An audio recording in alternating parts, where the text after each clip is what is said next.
Welcome, Shemeka. I have a great topic for us. I'm also going to include Delano in this conversation as well. But the Diddy video of him beating up Cassie has sparked a lot of conversation about domestic violence. And Dr. Umar has weighed in. I think he sat down with Nick Cannon. And Charlamagne, the fraud, has also weighed in. Charlamagne's blaming domestic violence on the patriarchy. Dr. Umar's blaming it on oppression. Let's listen to first Dr. Umar, and then we'll play Charlamagne right after that, and then we'll get your thoughts. What I tell black women, if you know you weighing too heavily on your king, go find you a surrogate dad. Go find you an elder, somebody who's too old to want something from you, and ask him, can he be that person that can give you honest advice and a hug when you need it? And the same thing with men. Because for men who didn't have their mother, not only do they look for women to fulfill those needs, Nick, but you know what else? They become the domestic abusers.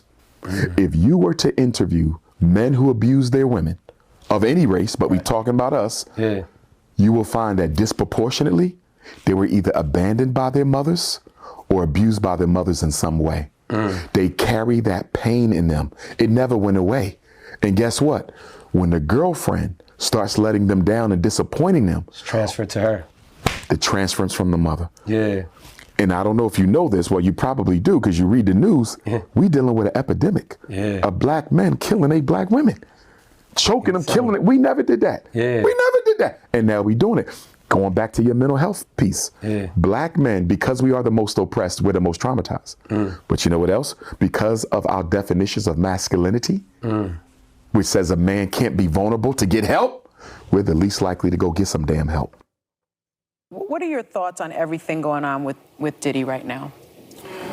I think when it comes to that situation, man, I think we shouldn't focus on the individual. We should focus on the issue. Because I think what happens a lot of times is, you know, because of the celebrity, we get lost in talking about the celebrity and not talking about the actual issue. The issue is domestic violence. The issue is exactly what I just said about, you know, men not going to do the proper work on themselves, and they're dealing with a lot of pain and a lot of hurt and unhealed trauma, and they're projecting that pain and that hurt on the other people. The issue is patriarchy, right? Because as long as you have a system where men feel superior to women and they're dealing with that pain and they're dealing with that hurt, they're going to project that. You know, we're going to continue to project that onto our women. So I think those are the issues that we should be discussing as opposed to talking about the individual. And we tend to do that a lot as a society. We get lost in the celebrity of things as opposed to, okay, what are we here for? Because it's clickbait. It's clickbait. Diddy brings the engagement, but right now as I'm talking, there's a woman out there getting beat up by a man, right? And she's not going to get no news coverage. Nobody's going to talk about her.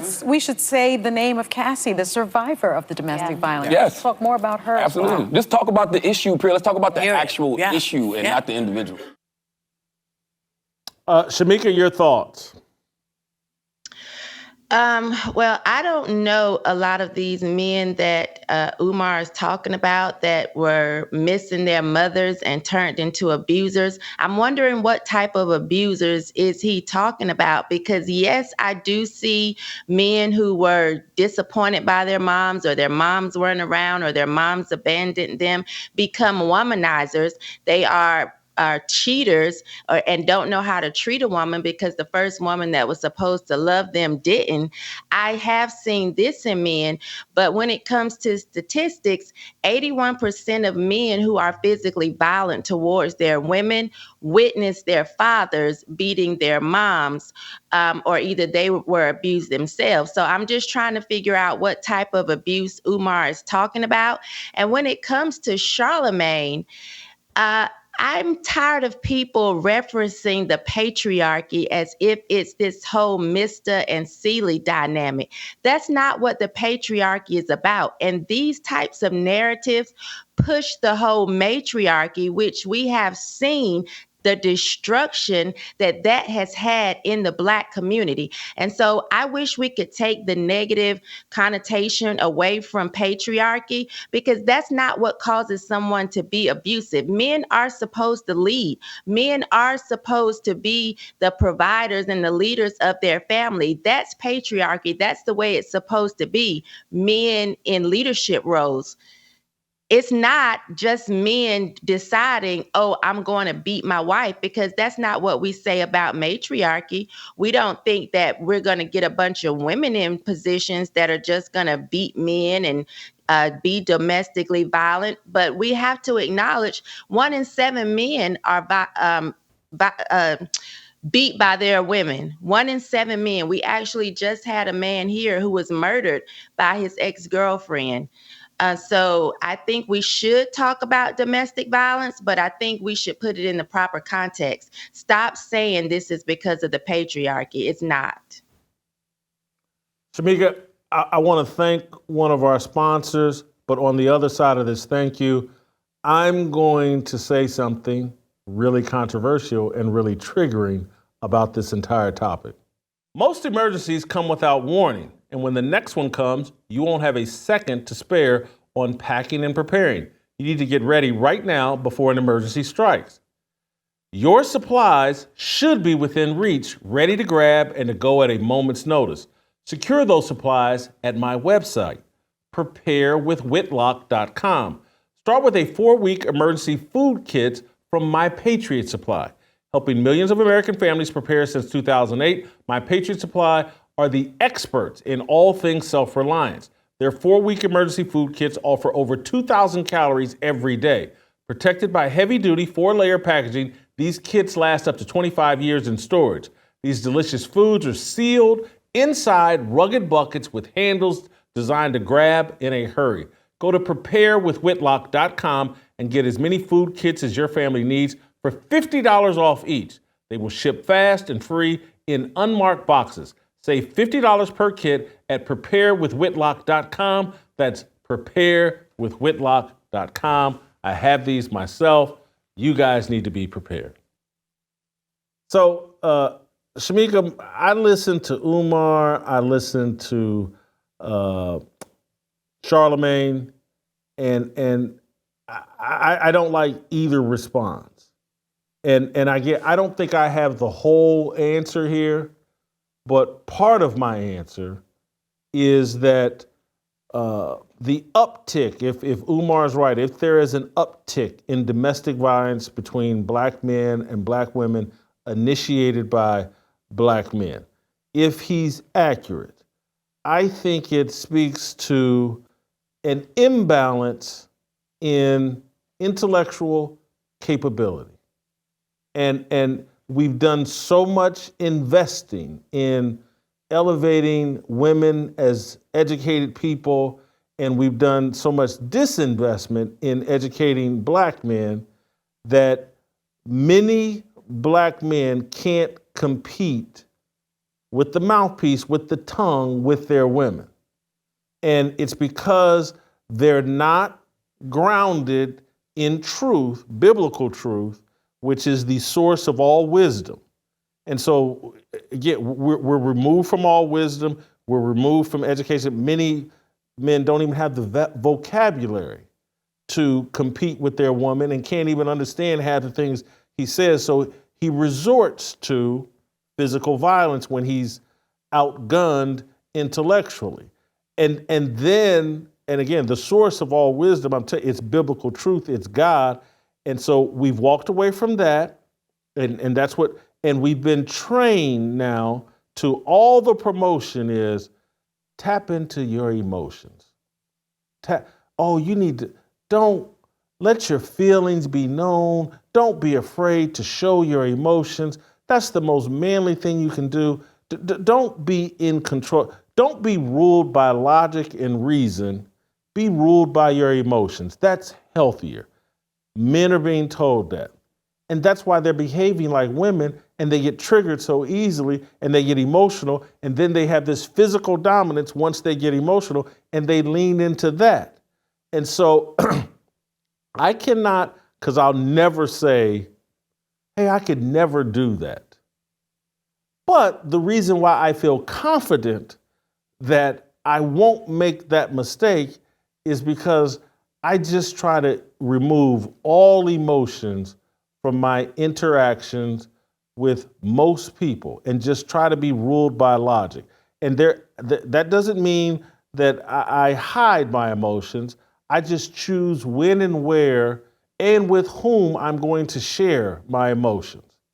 And so all of this thing of just, hey, just emote, release your emotions. But nah, there's a time and a place for that for men. We should be ruled by logic and reason and because again, there's nothing, let's say I'm dealing with a woman who's more educated than me and all that, but I'm gonna be so patient and I'm gonna take so much time before I respond to anything that I'm going to handle that situation and not be triggered because there's just nothing you can say. And I'm trying to stand on so much biblical truth that I really don't care what anybody says about me. And so as they start talking about the patriarchy and Charlamagne, and then Umar's talking about this oppression and, all the trauma, blah, blah. I just, neither one of these guys were willing to go like, hey man, Black men and men in general have a dysfunctional relationship with their heavenly father and a non-existent relationship with their earthly father. Therefore, they don't know how to tap into logic and reason. They don't know how to control their emotions. They get easily triggered and they turn violent because that's their only source of conflict resolution. And so, and again, I just said a lot there that I think will irritate a lot of people, and how dare you say that, but I'm just talking the reality of what I see and have seen. You start dealing with these women, and particularly these women that, I got a PhD here and I got a master's degree here, and I've heard a woman who I respect and love tell her husband, oh, if you would just be a Stedman. And I was like, hey, look here, and I'm not gonna call the name, but I was like, baby, you telling your man, you just need him to be a Stedman. I said, you might as well be telling him, shouting out to just be gay. And you wondering why you're not getting the response? And I'm not calling Stedman gay, but that's a spayed and neutered man. He's not an alpha. He's not a patriarch in his relationship with Oprah. And just men by nature, whether they conform to it or not, but it's not in their nature to be controlled and conformed by a woman. And so I've seen these degrees. And again, I'm not anti-education, but I am as a man. And again, because I'm not the most educated man. I tell everybody, Ball State, 2.3 GPA, limited vocabulary, but I do have common sense. And I do have, in my view, I have control of my emotions, and many men don't, and it's because they haven't been properly discipled by a man. They have no relationship with their heavenly father. They're just not tapped into the right energy source. And so I hear all this stuff they're saying. It's all excuse making. It's the patriarchy. What man would sit up and argue that the patriarchy is the problem? Male leadership is the problem, is basically what Charlamagne's saying. If we didn't have the patriarchy and women were in control, men would do what women say, and we wouldn't have this domestic violence issue. Charlamagne, his whole answer sounds just very gay. Anyway, yeah. I've rambled. Your thoughts? Yeah, I agree with you. And I'm thinking about a time in my life when I actually thought I wanted a Stedman type of guy.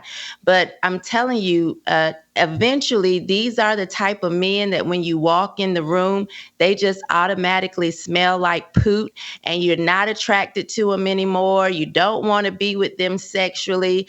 And so I'm not sure why any woman would actually want that. In the long term, I'm telling your friend, whoever that is, it's not going to work. You're not going to want that type of man.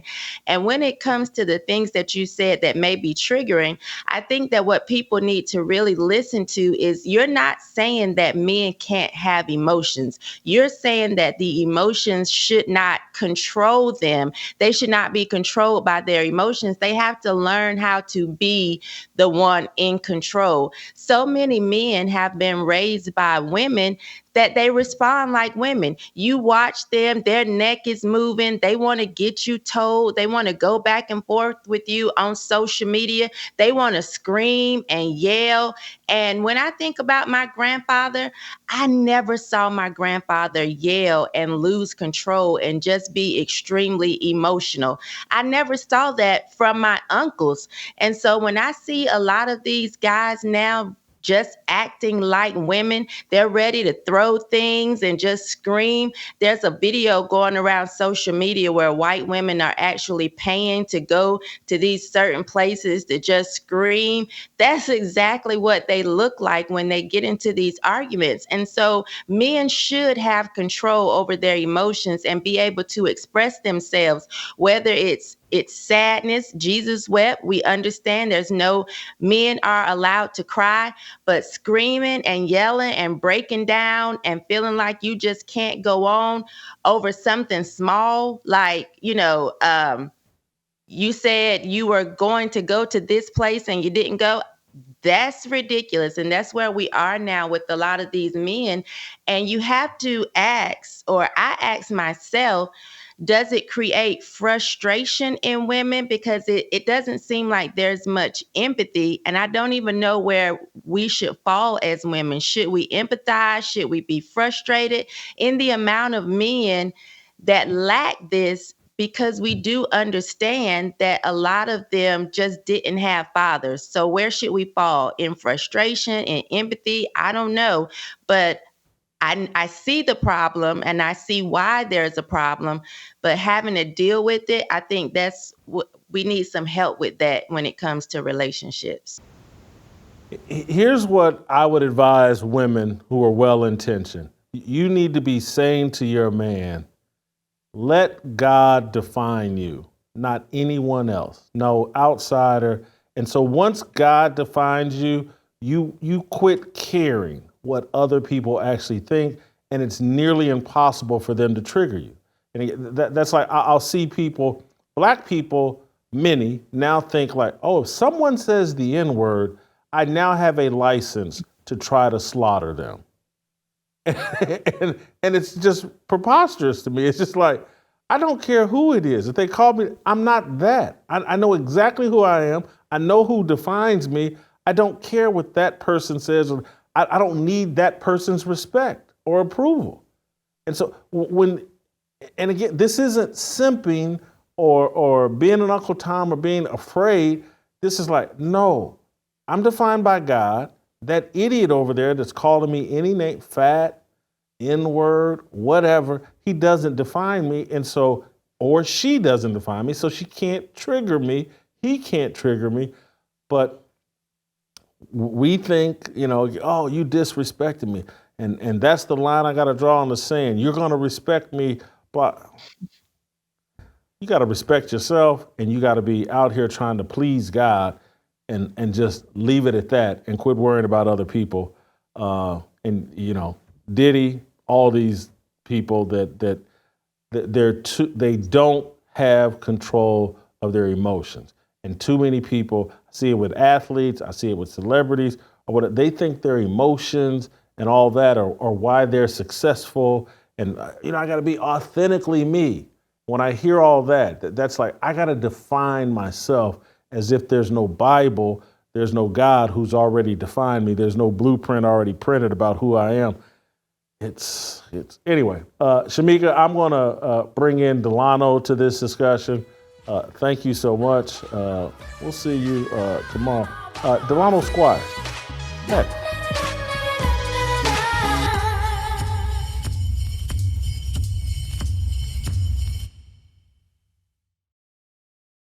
Do you know how you're going to spend the first day of Pride Month? I know how I'm going to spend it. Honoring God, my Lord and Savior, fellowshipping with other men who are concerned about the direction of this country. I'm going to spend it right here in Nashville, Tennessee, leading Roll Call 2.0 alongside country music star John Rich. John and I have partnered on this annual event to inspire men to live up to their biblical responsibility of leadership. John's going to sing, I'm going to speak, so is Blaze founder Glenn Beck. We've invited basketball coaches, football players, singers, successful entrepreneurs, North Carolina Lieutenant Governor Mark Robinson, Pastor E.W. Jackson, author Vince Everett Ellison, and contributors to the Fearless Army to speak and fellowship with us. You can join us in Nashville June 1, or you can celebrate Pride Month. It's your choice. To join us, visit fearlessarmyrollcall.com and reserve your spot.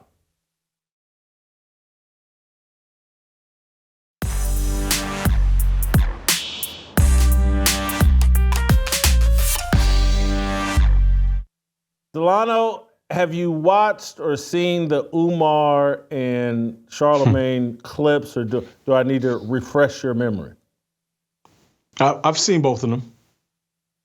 Okay. So Charlamagne's blaming the patriarchy. Umar, I believe, is blaming trauma and bad relationships with their mothers, is causing domestic violence among black men. This is them talking specifically. I just think they've skipped over, and it speaks to just how unbiblical our worldview is. I think when I see situations of domestic violence, I see men with no relationship with their heavenly father and having not been discipled by their earthly father. I think that explains it more than either one of the explanations I heard from Charlamagne or Umar. Yeah, so on the Umar clip, I wasn't sure if he was speaking specifically about the P. Diddy incident or if he was speaking more generally. But yeah, I do agree with you, because that was the first thing that I thought. I said, this is why having people who can articulate a biblical worldview, even if they're not using explicitly Christian language, is so important. Because when Charlamagne talks about, he blames it on patriarchy, now of course he would say that, right? He's a good little feminist, and this is what male allies tend to do. But Jason, I've never heard someone blame an abusive mother. I'm talking about a mother so abusive that her children are taken away. I've never heard anyone blame that on matriarchy, because that's not how people are used to thinking. And when you understand the Bible, and particularly biblical hierarchies and the roles and responsibilities that it puts on each person on either side of the hierarchy. So whether it's parents and children, husbands and wives, and yes, even masters and slaves, there are certain obligations and duties that each person has to fulfill with the other. And when you detach yourself from that understanding, man's sinful nature takes place. And one of the most fundamental rules and laws of man's sinful nature is that might makes right. So a man, to your point, who is disconnected from both his heavenly father, has been poorly discipled by his earthly father, will say, I'm stronger than her, I make more money than her, I'm more famous than her, she does something that upsets me or angers me or frustrates me, and I'm going to hit her, because that's how I respond in these instances. And obviously everyone finds that type of behavior deplorable, but I think people like Charlamagne always go to the least sort of common denominator, which they think is some sort of oppression category, as opposed to the greatest common factor, which is our sinful nature. I talked about this with Shemeka and want your reaction. I think that as the educational gap between black men and black women continue to widen, I see a lot of black men unable to compete with the tongue of the women that they're dating.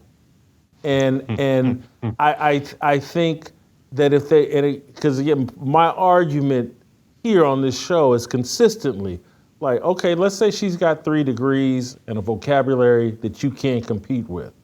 But if you have a biblical wisdom, you will blow her out of the water and she won't be able to compete with you. But because we're so out of balance, one, educationally, and then because she's become so dominant in the church, and we as men have refused to compete with her biblical knowledge. And so we're just many men are just outgunned, and then that's what triggers them to, well, the one thing I can do is beat her up. I'm not gonna win this argument. Some of the words she's done thrown out here, I don't even understand. And now when she starts throwing scripture at me, I can't correct her because I haven't even looked for myself. And so that, if Umar's right that domestic violence is elevating between black men and black women, I think those are the two sources. The educational gap, and then most in particular, the biblical worldview gap and knowledge to properly disciple, control, lead your woman. You don't even have the foundational pieces to do that. And so you get triggered too easily, in my view. Well, I don't think, regardless of education, that there are many men who are going to get the best of a woman when it comes to a verbal sort of dispute, because, I mean, we have might, but yes, they do have words. And there's a reason that Proverbs says, I can't remember which particular book or verse, but it says in Proverbs that it's better for a man to live on the corner of his house, on the roof of his house, than with a quarrelsome wife. And I think there's a way in which each party in the relationship has a natural sort of advantage. And I was even saying this to my wife the other day. I said, you know, you and I, we may go back and forth with words, but at the end of the day, only one of us, there's only potential for one of us to start crying about it. And once the waterworks start, then the person who's not crying, which would obviously be me, the person who's not crying, has to stop and say, well, let me tend to your emotions and how you feel. And I think that's the position that almost every man is in. And the only ones who can sort of get out of that are the ones who don't care about a woman's emotions. And those men don't typically make for good husbands, or the ones who resort to their advantage, which again is their natural strength advantage. So I do think that education can exacerbate that. And I think it's less about the particular book knowledge and more about how sort of the ideology, particularly the sort of post-second wave feminist ideology, not only gives women a certain type of language to fight with, right? The language of patriarchy and toxic masculinity and oppression and intersectionality and so on and so forth. But more importantly, it gives them an orientation. And that orientation is one in which they think that even with their spouse, their role is one as a combatant. And when men have a difficult enough time out in the world, and the last thing that a man wants to do when he comes home is fight, right? Even more than 3 square meals and regular sexual activity, if there's one thing that a man wants in his own house, is peace. And a lot of these women do not bring that and cannot bring that. They've never been taught how to bring that. And they think, well, if I get the right type of man who's operating his masculinity, this is the language they talk, right? Well, then I'll be more naturally feminine and submissive. And it's like, nah, femininity is not conditional, right? It's not conditional. And we know that masculinity is not conditional, because if I told a woman, let's say I was dated, and I said, you know what, I'm indecisive, I'm kind of catty, I don't know what I want to do with my life, but if I meet the right woman, right, then she'll bring out my masculinity. Every other day, I act like a sissy or somebody who can't make his mind up. But if you get with me, then you can really pull that masculinity out of me. No woman is taking that deal. So I do think part of it is education. I do think part of it is sort of natural makeup. But I think a big part of it is that men and women have been taught that our roles are to fight with one another as opposed to join together as one. You put a smile on my face because I started thinking about myself, and I had a habit and a belief that, man, if I just date a super healthy woman that eats all the right things and she's in perfect shape, it's gonna help me get my eating under control and exercise properly involved. And it didn't matter how healthy the woman is. It was up to me. And it did. And so I love that point. You made me think of that. But I want to circle back to, because I think this is important. And you as a married man have far more insight than I do. But you mentioned the waterworks, and that woman starts crying, and that's a way to shut down the discussion, take control of the discussion, put the man on the defensive call. And so what I would say is like, I don't allow my emotions to control me, and I don't let someone else's emotions define how I respond. And so that goes all the way down. You know, someone else starts calling names and blah, blah, blah. Well, I ain't got to call names. I don't have to start cussing just because you started cussing. And so if you want to, because you can't win this discussion or debate, you want to turn to tears, I'm not going to go there with you, and I'm not going to shut down my point of view because you're crying. I do want to make you happy. I do want to be fair, but I'm just not going to let emotions determine my behavior. And it's not that, makes me seem aloof and robotic, and I've complaints from family members or women I'm dating. It's like, what's in there? What's in there? But as a married man, I want you to speak to other married men or men in serious relationships. How do you handle it when she goes to waterworks and emotion? What is the proper response? How do you navigate that? I mean, that's a $1,000 question. If I could solve that one, I'd be richer than Steve Harvey.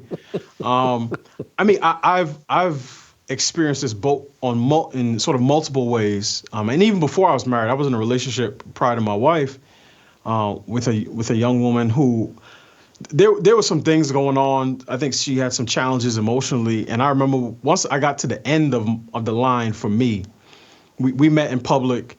And we were talking about, I can't remember what we were talking about, but she started to cry. And it's one thing when you and your significant other in a conversation, they cry in the house. It's another thing when they start doing it in public. And, now I'm looking around, I'm saying, oh man, I don't want people to think I'm abusing her. But Jason, I was so far gone, it didn't even register with me. I just kept eating my food and I just looked at her. I didn't have any particular expression on my face. It was clear to me that response was a sign that I didn't need to be in that relationship.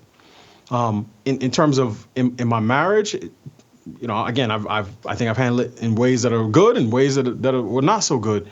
But I generally think that as a man, we do have certain roles and duties. And I think one of the easy things to do, and I'm guilty of this, is for men particularly to simultaneously say, I'm the man, I'm the head, which is true. But then also say, but you and I are exactly the same, and we need all the same things at the same time. And I think when in doing that, we deny the differences in our nature in terms of male and female. And even if a woman is not being emotionally manipulative, she just tends to be more emotional about certain things. And I think there's a way to respond to that you can say, okay, well, I see you're starting to get upset, so we can table this for right now. But I do think that this is something important enough for us to come back to. Because the alternative, and I've done this before as well, even my marriage, is just to continue. You hit the whole, like Earl Campbell, right? And you just say, I don't care who's in front of me, I'm knocking them over. And that is not helpful in a marriage. Because if you want the union to stay together and to be strong, then each party has to be concerned with the well-being of the other. And I'm not saying it's an easy balance. I'm not saying it's something you're going to get right away. But I think it's a necessary balance that both men and women should be attuned to. What is your just overall take on Umar?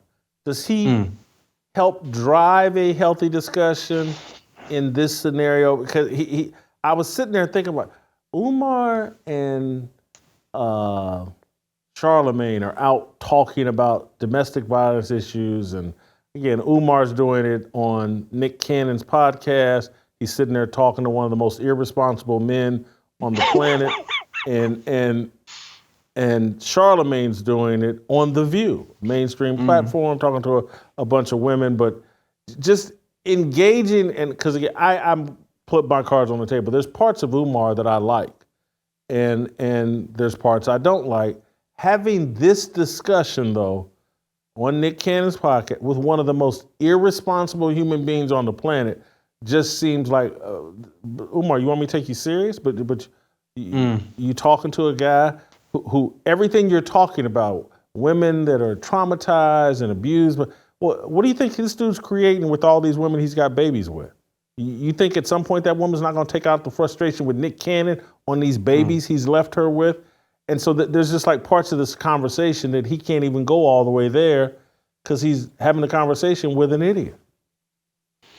Yeah, I mean, now to be fair, I didn't see the whole conversation, and it's possible that other things came up at a different time when Nick said, well, Dr. Umar said, look, let me shoot straight with you, brother. Right, what you're doing is not solid as it relates to these women and these children. It's possible he did that. I'm not sure. But he's certainly not afraid of being critical of men or women. And that's the difference between him and a lot of other guys in the mainstream sort of platforms, is that they have a battle axe when it comes to men, but they are very, sort of reticent to say too much when it comes to women. They can only criticize women like Candace Owens, who have been cut away from the herd, and the signal has been put out there. She is, easy and available to attack.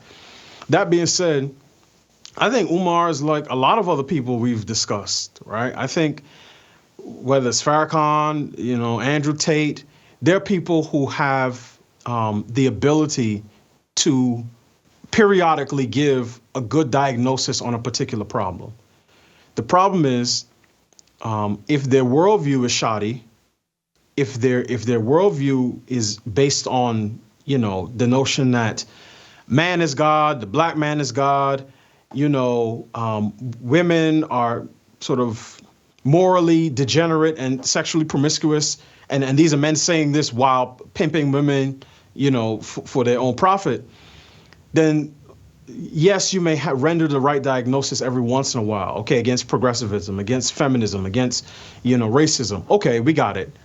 But your ability to give a coherent sort of treatment plan and then render a prognosis to say, if we do this, we can expect that, I think is off with a lot of these individuals. So, but Umar's engaging, right? And he has advanced education. So he actually is the parallel to the women, the Amanda Sealeses and the Angela Rye's, who can use a bunch of big words and make people feel like, oh, wow, that was impressive.